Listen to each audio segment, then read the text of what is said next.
Εκείκου να μαξείτε. Εμπορεύς τότε κβουρνάκι, σειραμάξιαν σχεδιούτε, είναι λιδίων πέδιων διασχένε. Εμπορευόν τι αμαξίρι, τρίβου κοινωνήν ερευνάνε προς ασφελέσει, ας μεν ζιέσονται. Πλέον ανέρων, κρήτον έσετε.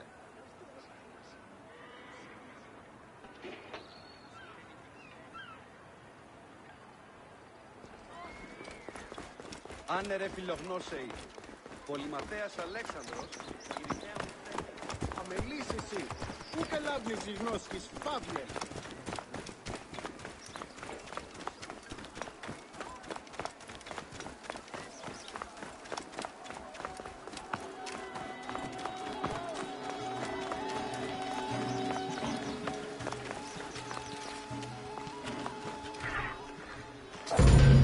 Welcome to Introduction to Alexandria. After conquering Egypt in 331 BCE, Alexander the Great decided to build a new city, which, as per his habit, he named after himself. After his death, Alexandria quickly became the capital city of the Ptolemaic kingdom and the most important city of the Greek world.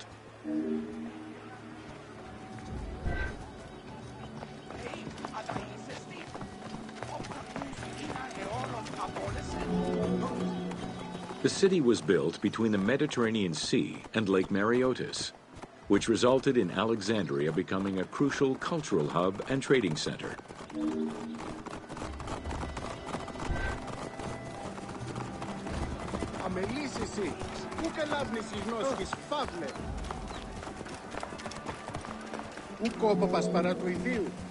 Sumptuous buildings could be seen wherever one turned their gaze: the royal palaces, the many temples, the gymnasium, lush public gardens, and large avenues.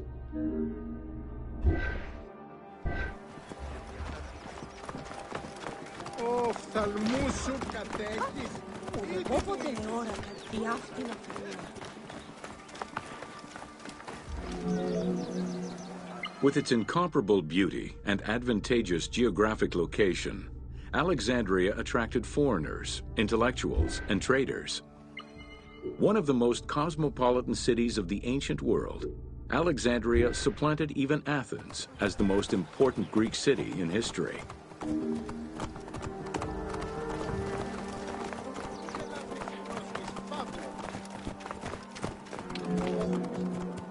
Egyptian obelisks were highly prized by Roman architects. While Roman design previously favored the use of a single monument, Egyptian obelisks tended to come in pairs and were generally located at the entrance of temples. Several ancient Egyptian obelisks are still in existence today, though many are spread out across the world in locations such as Paris, Rome, New York, and London. All of this shows that Alexandria was significantly influenced by the rich past of Egypt.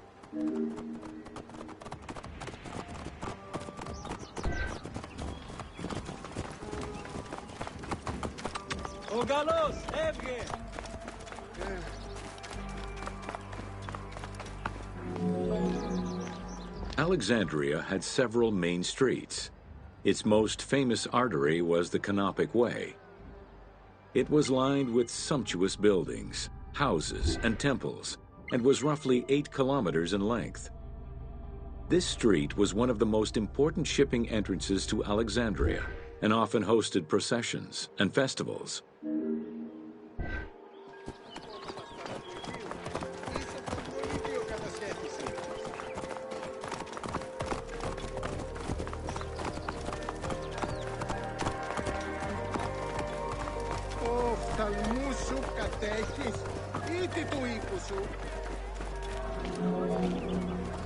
The width of the street, 30 meters, was abnormally large even by Greek standards.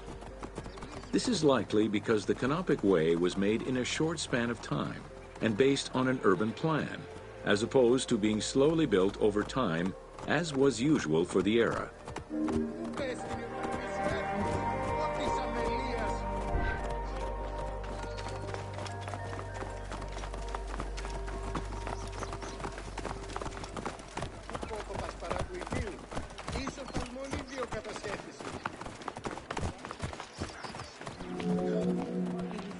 The Canopic Way originated in the western cemeteries, skirted the gymnasium, and then exited the city to head east through massive doorways towards Canopus. This structure was known as the Canopic Door.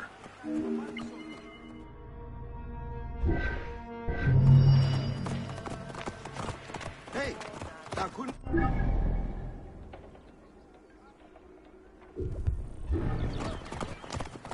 Ιδιώτη! Ελάβει νούκι γνώστης! Όταν σου ανέωξε...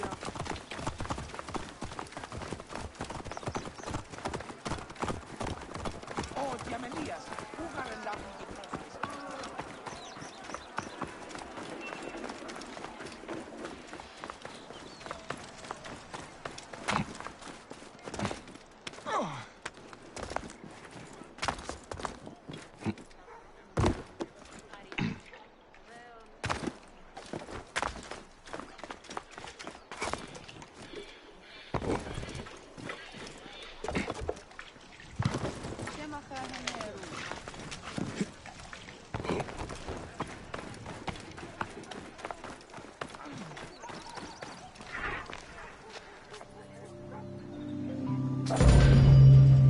Welcome to Leather and Linen in Ancient Egypt.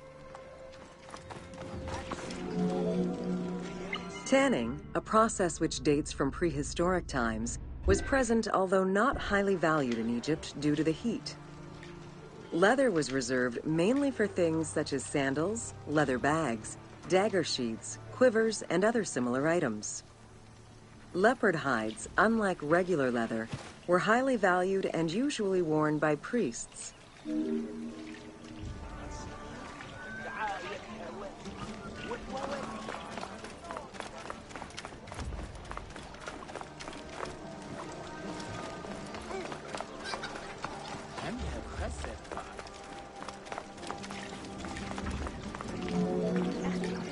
Valued for its coolness and freshness in hot weather, linen was the fiber most commonly used for fabrics and textiles. It was produced from flax, which was plentiful in Egypt. Fibers were usually dyed before weaving. While color was used in the production of textiles, dyes weren't commonly used for clothing, and most Egyptians wore white. The color represented spiritual purity, a goal to reach for every day of one's mortal life.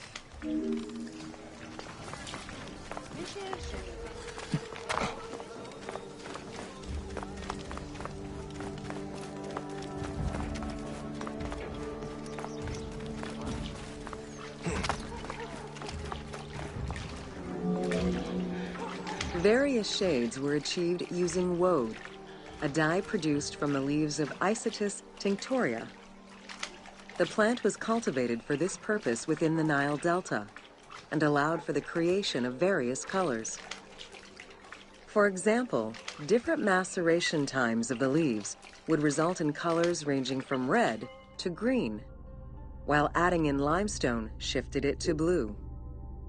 During the Greco-Roman period, other ingredients were found, resulting in a wider range of colors.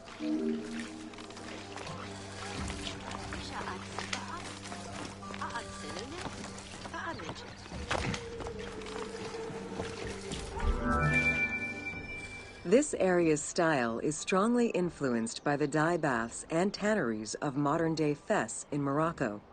This helped Ubisoft envision what such locations might have been like in ancient Egypt. While this tannery is within the city walls, back then they were often found outside the city boundaries. The tanner's trade was considered off-putting by the Greeks, as all these operations resulted in noxious smells.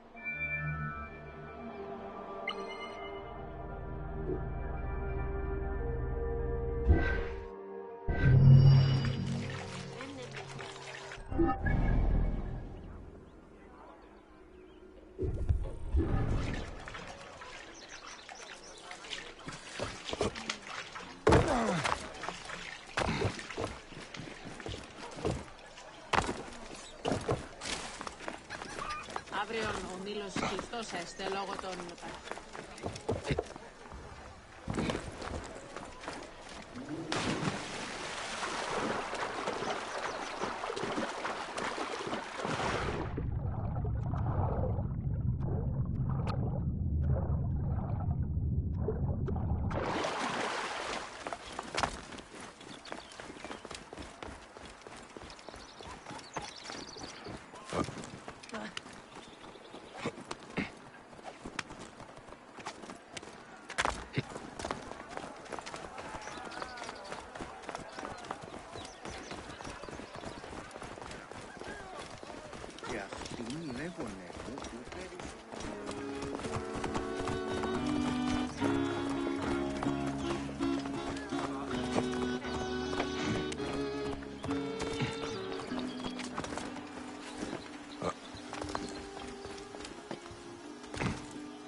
Welcome to the Panean.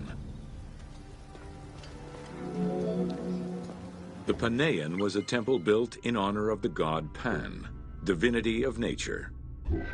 This Greek god, often represented as a half-man, half-goat, with a beard, horns, and goat's hooves, was considered the protector of shepherds and herds.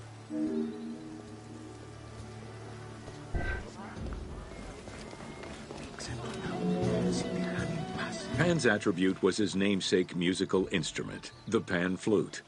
His temples were usually located in caves and on high